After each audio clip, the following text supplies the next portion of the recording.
मैं एक गांव में ब्यूटी पार्लर खोला था और मुझे यहाँ के सभी लोग एक ही नाम से जानते थे कि मैं उसके चेहरे को चार चांद लगा देती हूँ।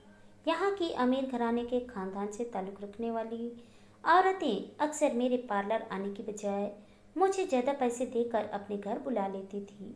मुझे यह सौदा भी घाटे का नहीं था, क्योंकि मेरी सारी ज़रूरतें इस इलाके से पूरी हो रही थी। लोग कारोबार करने गांव से शहर जाते हैं। मैं कारोबार करने गांव आ गई थी, क्योंकि इस गांव में बड़े बड़े अमीर लोग रहते थे और इसी वजह से मुझे यहाँ बहुत ज़्यादा पैसे मिल जाते थे। मैं अपने काम से बहुत खुश थी। एक दिन मेरे पास एक ऐसा ऑर्डर आया जिससे मैं हैरान हो गई थी। मुझे एक लड़की ने आकर बताया कि एक औरत आई है। वह अपना मेकअप इस अंदाज से करवाना चाहती है कि वह जवान नजर आए। जवान नजर आने की क्या बात है, मेकअप से तो सभी खूबसूरत ही लगते हैं। मैंने सालू को बताया था। कहने लगी, दरअसल वो औरत की उम्र 80 साल है और इसी वजह से वो बेहद खूबसूरत लगना चाहती है। 80 साल की उम्र में वह किसके लिए खूबसूरत लगना चाहती है? मैंने हैरत से मुंह खोलकर उसकी तरफ देखा। मुझे भी नहीं पता, सालू के चेहरे पर भी मुस्कुराहट थी। 80 साल की उम्र में वह किसके लिए खूबसूरत लगना चाहती है, वो तो उन्हीं को पता होगा। फिलहाल वो बाहर बैठी है, कहती है कि जितने पैसे तुम्हें मांगोगी मैं देने के लिए तैयार हूँ। मेरा बहुत खास दिन आ रहा है, इसलिए मुझे तैयार कर दो। मुझे उसकी बातों में एकदम से दिलचस्पी होने लगी थी, क्योंकि मैं भी जानना चाहती थी कि वो बूढ़ी औरत ऐसा क्यों करना चाहती है। यकीनन वो तो इस उम्र में तो शादी तो नहीं कर रही होगी, इसके पीछे कोई तो वजह होगी। या शादी तो नहीं कर रही होगी तो क्या किसी को धोखा दे रही है? फिर मेरे दिल में सोचा कि हो सकता है वो अपनी जवानी के दिनों की यादों को ताज़ा कर रही हो। यह सोचकर मैं बाहर गई थी तो वह एक शादी का जोड़ा भी अपने हाथ में लिए बैठी थी। साथ में उसके गंदे फकीरों वाले कपड़े भी पड़े थे। मेरी नज़र दोनों चीज़ों पर पड़ी तो मैं उसे सवालिया नज़रों से देखने लगी। तुम फिक्र न करो, मैंने फकीरों वाले कपड़े उतारकर साफ सुथरे कपड़े पहन लिया है। मेरे जिस्म से बदबू नहीं आ रही है, उसने बेचारगी से मुझे बताया था। मैंने कहा, जी वह तो मुझे पता है, लेकिन आप ये शादी का जोड़ा किसके लिए लेकर आई हैं? यह तो दुल्हन ही पहनती हैं। मेरे सवाल पर उसने सर झुका लिया और बोली, आज मैं ही दुल्हन बनूंगी। तुम दुल्हन बनोगी? मेरा मतलब आप क्यों दुल्हन बनेगी? इस उम्र में आप किसकी दुल्हन बनेगी? बेटे, मेरी शादी हो रही है और वह भी बहुत ही अमीर खानदान में, इसलिए तुम्हें मुझे अच्छे से तैयार करना होगा। मैं ये शादी का जोड़ा पहन कर आती हूँ, जरा मेरी मदद कर दो। तुम्हें तो पता है इस उम्र में चला फिरा भी ठीक से नहीं जाता। उसने अपनी लाठी मुझे पकड़ाई और मेरा सहारा लेते हुए अंदर वाले कमरे में चली गई। इस बूढ़ी औरत से कौन शादी कर रहा होगा? यकीनन कब्र में जाता कोई बुढ़ा ही होगा जिसकी उम्र 100 साल से भी ज़्यादा होगी, क्योंकि उस औरत में ना कोई कशिश थी और ना कोई खूबसूरती थी। एक तो उसकी उम्र ज़्यादा थी, ऊपर से उसने कहा कि वो एक भिखारन थी, लोगों से भीख मांग मांग कर गुजारा करती है। ऐसे में उसे कौन शादी कर रहा होगा? मैंने उससे पूछा नहीं कि कहीं बेचारी का दिल ना टूट जाए। मैंने उसे अच्छी तरह से तैयार कर दिया, जो कुछ भी मैं कर सकती थी। अब वह पहले से काफ़ी सुंदर लग रही थी। शीशे में देखकर खुद ही शर्माने लगी और बोली, काश यह सब पहले हो जाता, मेरी जवानी में भी कोई मुझे मिल जाता। लेकिन चलो कोई बात नहीं। उसने यह कहकर अपनी लाठी मुझसे वापस ले ली और बाहर को चलने लगी। मैंने कहा, आप इतना भारी शादी का जोड़ा पहनकर चल नहीं पाएगी, मैं आपके साथ चलती हूँ। अरे नहीं बेटा, मुझे गाड़ी और ड्राइवर लेने आई है। उसने गाड़ी और ड्राइवर लेने आई है, उसने मेरी तरफ देखकर मुस्कुराकर कहा। तो मैं हैरान हो गई, अगर ये भिखारन है तो फिर गाड़ी में क्यों जा रही है? मैंने देखा तो वह एक बहुत अमीर आदमी की गाड़ी थी, जिसे देखकर मैं हैरान हो गई। ये अमीर आदमी को क्या हो गया? या तो अभी सिर्फ 50-60 साल के हैं। कैसी बातें कर रहे हैं ये? भगवान ना करे कहीं बूढ़ी औरत से शादी तो नहीं कर रहे हैं। मेरे दिल में सोचा। मैं ये अभी सोच ही रही थी कि गाड़ी से ड्राइवर उतरा और मुझे एक कार्ड देते हुए बोला, मैम, हम जरा लेट हो गए, लेकिन आप शादी में ज़रूर चलिए हमारे साथ। आप ही गाड़ी में बैठ जाइए, आपने दुल्हन को तैयार किया है। इतना तो हमें भी चाहिए कि आपको शादी में बुलाएं और अच्छे से खिला पिला कर भेजें। मैं उस अमीर आदमी की शादी में शायद ना जाती, मगर दुल्हन के केस में दिलचस्पी की वजह से मैंने सोचा कि मैं ज़रूर जाऊंगी। वहाँ जाकर भी ये सब बातें सोच रही थी। मेरे दिल में अंदाज़ा लगा लिया था कि ज़रूर इस औरत को किसी ने भड़का रखा होगा। किसी ने तो कहा ही होगा कि तुम इस अमीर आदमी से शादी कर लो, या इस अमीर आदमी से किसी ने कहा होगा कि आप इस औरत से शादी कर लें तो आपकी ज़िंदगी संवर जाएगी। मैं भी देखना चाहती थी कि लोग आखिर इस जोड़ी पर क्या बातें करेंगे। गाड़ी से उतरने पर बूढ़ी औरत को लेने के लिए 3-4 लड़कियां आई थी। किसी का रवैया ऐसा नहीं था कि मुझे बुरा लगता। सब लोग उस बूढ़ी औरत को बहुत इज्जत दे रहे थे। मैं आज तक इसे गांव में पहली बार ही देखा था। इससे पहले तो यह नज़र नहीं आई थी। 2-3 लड़के से मैंने इसका नाम पूछा तो उन्होंने कहा कि हमें भी नहीं पता, यह औरत को बहुत साल के बाद हमने देखी है। पहले गांव में ही रहती थी, उसके बाद कहीं शहर चली गई। हम इससे ज़्यादा नहीं जानते हैं। मैं सोच रही थी कि उस अमीर आदमी की शक्ल देखूंगी, उसकी बीवी में ऐसा क्या खासियत होगी जो अपने से 30 साल बड़ी औरत से शादी कर ली है। इस अमीर आदमी की उम्र तो 50 से 60 साल के आसपास ही थी, इससे ज़्यादा तो नहीं थे। मगर मेरी तो हैरत की इंतहा उस वक्त न रही जब उस अमीर आदमी ने उस औरत को दिलासा देने लगे थे और उसके साथ बैठकर उसको दिलासा देने लगे थे। ये उसका दूल्हा नहीं था तो कौन था उसका दूल्हा? मैं सोच रही थी कि कहीं इसने अपने नौकर या अपने किसी ड्राइवर के साथ तो उसकी शादी नहीं करवा दी। मैं यही सोच रही थी कि दूल्हा आ गया और शोर पैदा हो गया। मैंने दूसरी तरफ देखा तो वहाँ पर उस अमीर आदमी का बेटा खड़ा था। उस लड़के को देखकर मेरे रोंगटे खड़े हो गए। मैंने सुन रखा था कि उस लड़की की उम्र बस 17 साल है, तो क्या यह दूल्हा था? वहाँ का मंजर देखकर मेरी आंखें फटी की फटी रह गई। साथ बैठी लड़की को कोहनी मारकर पूछा, क्या यही अमीर आदमी का बेटा है जिसकी शादी है इस औरत से? तो उसने हाँ में सर हिलाया और बोली, देखो किससे शादी करने जा रहा है। इन लोगों को जरा भी शर्म नहीं। हे भगवान, ये कैसी इसके साथ रहेगी? या तो इसकी दादी की उम्र की है। औरतें बहुत सारी बातें कर रही थी, जबकि दूल्हा जो 17 साल का था आकर उसी सोफे पर बैठ गया जहां वह बूढ़ी औरत पहले से बैठी थी। 17 साल के दूल्हे का रवैया देखकर अंदाजा हो चुका था कि शादी जबरदस्ती की हरगिज नहीं थी।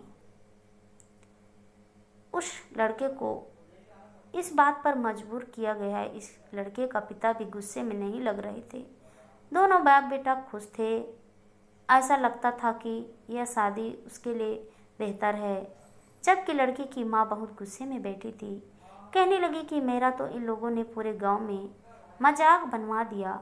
मैं तो ऐसा सोच भी नहीं सकती थी। मैं तो अपने बेटे के लिए चांद से बहू लाना चाहती थी, लेकिन देखो इन लोगों ने क्या कर दिया। पूरे गांव के सामने मेरी नाक कटवा कर रख दी। मैंने तो मेरे पति को कहा था कि देखिए, शादी की इतनी बड़ी बात मत मानो, मगर इन्होंने मुझे धमकी दी थी कि अगर मेरे बेटे ने इस औरत से शादी नहीं की तो फिर मैं खुद इस औरत से शादी कर लूँगा। अब बताओ भला मैं अपना घर कैसे उजाड़ती। लेकिन जो भी हुआ, मैं इस औरत से खुश नहीं हूँ। मैं तो इसे अपनी बहू भी नहीं कर सकती, या तो मेरी दादी बहू हुई। उसकी औरत की बातें सुनकर मुझे बहुत अफसोस हो रहा था। सच कहूँ तो वो 80 साल की औरत मुझे बहुत बड़ी मक्कार औरत लग रही थी। उसके चेहरे पर तेवर ऐसे थे जिसे देखकर ऐसा महसूस होता कि वह बहुत तजुर्बा औरत है। लेकिन फिलहाल वो सर झुकाकर ऐसी बैठी थी कि उसको ये शादी बहुत पसंद हो। उसकी नज़र मुझ पर थी। उसने मुझसे कहा कि तुम आकर मेरे पास बैठो, क्योंकि मुझे खुद को सेट करना होता है, तो फिर तुम्हारी मदद की ज़रूरत होगी। मैं हैरान थी कि इस औरत में शादी को लेकर कितनी दिलचस्पी है, जबकि पूरा समाज उस पर हंस रहा था। मगर इस बात की उसे कोई परवाह नहीं थी। वह तो बस अपने खूबसूरत लगने पर ध्यान दे रही थी। थोड़ी ही देर गुजरी थी कि धीरे धीरे सभी लोग जाने लगे, मगर उस औरत ने मुझसे कहा कि तुम मेरे पास ही रखो, मुझे तुमसे बातें करनी है। मुझे पता नहीं ऐसा क्यों लग रहा था कि इस औरत के साथ रहकर मुझे बहुत कुछ मिल सकता है। मैं चुपचाप उसके साथ बैठी रही। मुझे ना जाने क्यों महसूस हो रहा था जैसे वह मुझसे अकेले में भी कोई बात करनी चाहती है, मगर बार बार वह कुछ कहते कहते रुक जाती। थोड़ी देर के लिए मेहमान इधर उधर हुए तो उसने मुझसे कहा कि तुम रात को मेरे साथ ही रुक जाओ, कुछ दिन मेरे साथ रहोगी तो मैं तुम्हें बहुत अच्छे पैसे दूंगी। दरअसल मुझे एक पार्लर वाली की औरत की बहुत सख्त ज़रूरत है। तुम्हें तो पता है कि मेरी उम्र कितनी ज़्यादा हो गई है। अब इस उम्र में मुझे बनाव सिंगार करना नहीं आता। मैंने तो सारी ज़िंदगी भीख मांगकर अपने बच्चों का पेट पाला है, लेकिन तुम तो शादीशुदा हो गई हो और जानती होगी कि कैसे मर्दों को लुभाना होता है। बस तुम मुझे तैयार कर दिया करना, मैं तुम्हें हर दिन इतने पैसे दिया करूँगी जितने तुम अपने पार्लर में नहीं कमा पाती। मैं अच्छी तरह से जानती हूँ कि यह गांव वाला इलाका है।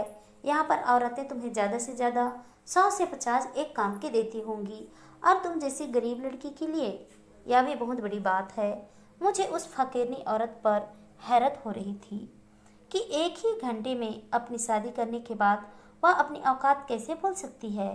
मैंने उससे कहा कि चलो जैसा तुम कहोगी मैं वैसा ही करूँगी, और अगर तुम अपने पति के साथ खुश रहना चाहती और हर दिन खूबसूरत दिखना चाहती हो तो मुझे एक दिन के 1000 दे दिया करना, तो मैं तुम्हारे साथ ही रहूँगी। उसने मुझ पर गहरी नज़र डालते हुए कहा था। हाँ क्यों नहीं, बड़ी लालची हो तुम भी मेरी तरह, लगता है कि तुम्हारा भी बड़ा तजुर्बा है। उसने अपने हाथों में लाल रंग का पर्स उठा रखा था, जिसे उसने खोला और मुझे 500 दे दिए। मैं हैरान हो गई थी कि मुझे फौरन ही 500 रुपये कैसे दे दिए। मैंने उसके हाथ पांव देख लिए थे। वैसे तो वो लगती किसी शरीफ घराने की औरत थी, मगर पता नहीं क्यों मुझे ऐसा लगता था कि यह कहानी के पीछे जरूर कुछ राज होगी। फिर वो मुझसे बोली, दरअसल आज मेरा पति मेरे कमरे में आएगा और मैं ऐसा नहीं चाहती। तुम तो समझदार हो ना, मेरी उम्र क्या हो गई है, मैं भला उसकी इच्छा पूरी कर सकती हूँ क्या? वह औरत बड़ी समझदार मालूम होती थी। तो बस इसलिए मैं चाहती हूँ कि तुम मेरे साथ रहो। मैं इन लोगों से कह दूँगी कि तुम मेरी सहेली हो जिसे मैंने बहुत सालों के बाद देखा है, और यह कि तुम भी मेरी तरह शहर से आई हो, शहर के किसी इलाके से आई हो। मैं उस औरत की बात पूरी तरह समझ गई थी। वह मुझे यह भी पता चल चुका था कि मुझे उसके लिए क्या करना है और वह मुझे पैसे क्यों दे रही है। मैं उसकी बातें समझकर बहुत ज़्यादा खुश हो गई थी, क्योंकि मुझे काफ़ी सारे पैसे मिलने वाले थे। वो मुझे लेकर अपने कमरे में चली गई। उसने मुझे अपना नाम लक्ष्मी बताया। मेरा पति मुझसे मोहब्बत तो नहीं करता जितने लोगों के सामने दिखा रहा था, लेकिन क्या पता, मर्द का भरोसा नहीं है। इसलिए तुम मेरे साथ चलो, मैंने तुम्हें अच्छी तरह से समझा दिया है कि क्या करना है। मैं उस औरत के साथ उसके सुहागरात कमरे में चली गई थी। उसका जोड़ा बहुत भारी था, उसे तो चला भी नहीं जा रहा था। अच्छा यह बताओ, तुम्हारी शादी मोहब्बत से हुई है या फिर ज़बरदस्ती से? मेरी बात सुनकर वह हंसने लगी। हंसते हंसते उसकी पेट में दर्द होने लगा। फिर वह अपनी आंखों से आंसू साफ करते हुए बोली, हाँ मैंने यह शादी मोहब्बत के लिए ही की है, लेकिन तुम्हें इसकी हकीकत अभी नहीं बताऊंगी। अभी मुझे तुम पर पहले भरोसा हो जाने दो, फिर तुम्हें अपनी सारी कहानी सुना दूंगी। उस बूढ़ी औरत ने कहा, मेरा एक बहुत बड़ा राज है। अगर तुम मुझसे वफादारी करना चाहती हो तो बता देना। मेरा ये राज किसी से मत कहना। मैं अकेले भी काम कर सकती हूँ, लेकिन क्योंकि तुम जवान औरत हो और इस इलाके की भी नहीं हो, तो मुझे तुम्हारी मदद की ज़रूरत है। मैं उसके लिए कमरे में बैठी थी। मुझे ज़्यादा हैरत नहीं हुई कि उसका दूल्हा अभी तक क्यों नहीं आया। 17 साल का लड़का 80 साल की औरत के पास जाकर क्या करेगा? वह तो उसे देखकर अपनी दादी ही समझेगा। मगर हैरत तो मुझे उस वक्त हुई थी जब कमरे के दरवाजे पर दस्तक हुई। मैंने दरवाज़ा खोला तो सामने वो लड़का खड़ा था। उसके हाथ में लाल रंग के बहुत सारे फूल थे और साथ ही एक तोहफा भी उसने अपने हाथ में पकड़ रखा था। यह सब देखकर मुझे बड़ी हैरत होने लगी। यह क्या है साहब? मैंने उससे पूछा तो कहने लगा, मैं अपनी पत्नी के लिए तोहफा लेकर आया हूँ। और वैसे भी मियाँ बीबी के कमरे में रात के वक्त तुम यहाँ क्या कर रही हो? आप यहाँ से चली जाओ। उसने तो मुझे साफ साफ कमरे से निकलने को कह दिया, मगर पीछे से उस बूढ़ी औरत ने आवाज़ लगाई, कोई बात नहीं जी, यह मेरी सहेली है, तुम इससे मत शर्माओ। थोड़ी देर के लिए बाहर चली जाएगी, मगर रात भर मेरे साथ रहेगी। मैंने सोचा था कि यह बात बड़ी अजीब सी है, लेकिन फिर से उस बूढ़ी औरत ने मुझे अपने पास ही रोक लिया। 17 साल के उस दूल्हे ने इस बुढ़िया से मेरे सामने अपने प्यार का इजहार किया। कह रहा था कि अगर मेरी उम्र आपको लग जाए तो मैं सारी उम्र आपके साथ गुजारना पसंद करूँगा। वह औरत बड़ी खुश भी थी, लेकिन साथ ही साथ किसी गहरी सोच में गुम भी थी। फिर उस लड़के को यह कहकर भेज दिया कि मैं कल रात से आपके साथ रहूँगी। फिलहाल मुझे अपनी सहेली के साथ रहने दो, क्योंकि मैं यहाँ पर बहुत सालों के बाद आई हूँ, तो मुझे यहाँ के मौसम में बहुत ज़्यादा तकलीफ़ महसूस हो रही है। मुझे यहाँ ठीक होने में थोड़ा वक्त लगेगा। लड़का बाहर चला गया। उसके बाद उस बूढ़ी औरत ने मुझसे एक बैग मंगवाई और कहने लगी, इसे खोलो और इसमें मेरे सारे जेवर डाल दो। मैं उसे गौर से देखने लगी थी। यह तुम क्या कर रही हो? क्या तुम्हें यहाँ से भागने का इरादा है? हाँ, तो क्या तुम्हें मैं बेवकूफ़ लगती हूँ कि अपना सारा जेवर वगैरह लेकर मैं यहाँ आ गई? और यह लड़का मुझसे शादी करके मुझे यहाँ तो ले आया है, लेकिन जानती हो कि क्यों लाया है? उसकी इस बात ने मुझे हैरत कर दिया। मेरे सारे जेवरात तुम्हें दे दूँगी, लेकिन तुम्हें मेरा साथ देना होगा। देखो, गांव वाले लोग तो ना तुम्हें जानते हैं ना ही मुझे। मैं बहुत पहले यहाँ पर आई थी किसी काम से, लेकिन अब मैं इन लोगों को नहीं जानती हूँ, ना ही पहचानती हूँ। और तुम भी यहाँ पैसे के लिए आई हो। मैं तुम्हें 10 लाख रुपए देने को तैयार हूँ, लेकिन तुम्हें मेरी मदद करनी होगी। और मदद क्या करनी होगी मैं तुम्हें समझा चुकी हूँ। जाकर बाहर से कोई गाड़ी मंगवा लो और फिर मुझे उसमें बैठकर बताना। सबको यही लगेगा कि तुम वापस अपने ब्यूटी पार्लर जा रही हो, लेकिन हम दोनों साथ यहाँ से निकलेंगे। उसकी बात सुनकर मुझे डर भी लग रहा था कि अगर इन लोगों ने मुझे पकड़ लिया तो क्या होगा। तब उसने मुझे समझाया था कि ये सिर्फ नाम के अमीर हैं। इन लोगों के पास इस घर के अलावा ऐसी कोई ताकत नहीं कि तुमको कुछ कह सके। मैं इनसे ज़्यादा ताकतवर हूँ और मेरे पास जो ताकत है उसका अंदाज़ा भी नहीं लगा सकती। तुम सोचो, मेरे पास ऐसी ताकत है कि एक 17 साल लड़के ने 80 साल की उम्र में मुझसे शादी की। औरत की बात में तो वाकई थी। मुझे लगा कि शायद उसका साथ देकर घाटे का सौदा नहीं होगा। वैसे भी गांव के लोग कौन सा मुझे जानते थे जो मुझे इनके सामने शर्मिंदगी होती। मेरा तो यह बस एक छोटा सा कारोबार था। मैंने हामी भर ली। उसने मुझे एक काले रंग का बैग पकड़वाया। मैं बैग लेकर बाहर चली गई। मैंने ड्राइवर को कहा कि मुझे एक अलग गाड़ी मंगवा कर दे दे कि मुझे अपने पार्लर जाना है, जो काफ़ी दूर है और मैं किसी लोकल गाड़ी में जाना पसंद करूँगी। ड्राइवर मुझे एक लोकल गाड़ी का पता दे दिया। मैं वहाँ से थोड़ी दूर जाकर खड़ी हो गई और साथ ही उस बुढ़िया को भी काले कपड़े पहनाकर बाहर ले आई। अंधेरे में किसी को महसूस ही नहीं हुआ कि काले कपड़ों वाला यह साया कहाँ जा रहा है। मैंने उसे बिठाया और हम लोग निकल चुके। निकलते हुए मुझे डर तो बहुत लगा, पर रात के अंधेरे में गांव के लोग घोड़े गधे बेचकर सो जाते हैं। उन्हें किसी चीज़ का भनक नहीं हो सका। हम लोग दूर पहुँचे और वो औरत अपनी गाड़ी से निकली। मुझसे कहने लगी, मैं तुम्हें बिना वजह यहाँ लेके नहीं आई हूँ, तुम्हें मेरा वादा पूरा करना है। मैंने कहा, तुम मुझे पनाह दे दो, क्योंकि मेरा भी इस दुनिया में कोई नहीं है।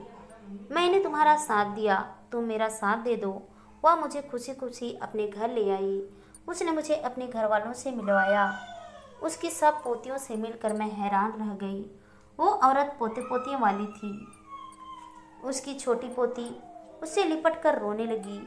दादी, आप बहुत अच्छी हैं। आपने मेरे लिए इतनी बड़ी कुर्बानी दी। मैं सोच नहीं सकती थी कि वह ऐसा निकलेगा। मैंने उससे सच्ची मोहब्बत की थी, देख ली।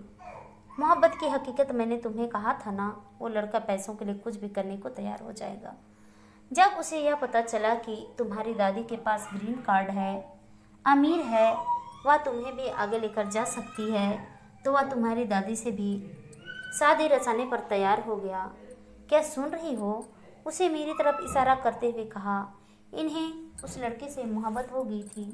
मैंने इसे बहुत समझाया कि वह लड़का आपकी दौलत के चक्कर में आप तक पहुँचे हैं, लेकिन यह नहीं मानी। फिर मैंने एक दिन इसे इस बात पर ललकारा, चैलेंज किया कि अगर उस लड़के को मैं यह सारी चीज़ें देकर खुद से शादी करने पर राजी कर लूँ तो क्या वो उससे शादी करने का ख्याल दिल से निकाल देगी। इसे लगता था कि वो लड़का ऐसा करेगा ही नहीं, वह तो उससे सच्ची मोहब्बत करता था। लेकिन जानती हो क्या हो गया? उसकी मोहब्बत ग्रीन कार्ड के आगे फीकी पड़ गई। मैंने उससे कुछ नहीं कहा था, हाँ, लेकिन मैंने उसे बहुत लालच दिए थे। मैं जवान लड़के से शादी रचाना चाहती हूँ। मेरे दिल में बहुत सारे ख्वाब हैं जिन्हें पूरा करना चाहती हूँ। उसने कहा कि कोई बात नहीं, मैं भी तुमसे ऐसी ही मोहब्बत करूँगा जैसे तुम मुझसे करती हो। पर तुम यकीन मानो, उस शख्स ने पूरे गांव के सामने मुझे कबूल किया, सिर्फ इस कागज़ के टुकड़े के पीछे और चंद ज़मीन के टुकड़ों के पीछे जो मेरे नाम पर है। यहाँ पर बहुत सारे फ्लॉट हैं बेटी, और आते आते उसके घर से जो मैंने जेवरात साफ किया था वह तुम आराम से ले जा सकती हो, क्योंकि ऐसे लड़के को सबक सिखाना भी ज़रूरी था जो पैसे के खातिर मेरी बेटी की ज़िंदगी बर्बाद करने चला था। खुदा ने उसे किस चीज़ की कमी दी थी? अच्छा घर, माँ बाप। वो और उसका बाप इतनी लालची थे कि बूढ़ी औरत को भी अपनाने पर तैयार हो गए। मेरी ऐसी मोहब्बत पर थूका भी नहीं कभी। लेकिन अपनी बेटी को समझाने के लिए देखो क्या नहीं कर दिया। मैंने बस शुक्र है कि तुमने मेरा साथ दिया, वरना पता नहीं अपनी बेटी की मोहब्बत की हकीकत समझाते समझाते कहाँ जा फंसती।